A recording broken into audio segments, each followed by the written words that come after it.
Module 3, Risk Assessment and Preventive Management. Part 1, Introduction to Risk Assessment. Risk assessment is one of the central pillars of occupational risk prevention. It is the process that allows an organization to identify what can cause harm, estimate how serious that harm could be, determine how likely it is to occur, and decide what preventive measures must be implemented. Without risk assessment, prevention becomes improvised, reactive, and incomplete.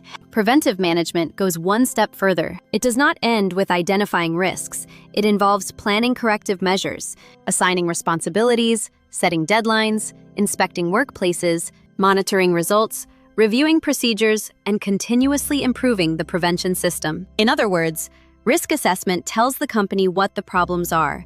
Preventive management ensures that those problems are actually controlled. A workplace may appear safe at first sight, but many risks are hidden in routine tasks. A cable across a corridor, a poorly adjusted chair, a chemical product without proper labeling, a noisy machine, a congested warehouse aisle, an excessive workload, or a missing emergency sign may all become causes of accidents or health damage. For this reason, risk assessment must be systematic, documented, updated, and connected to real working conditions.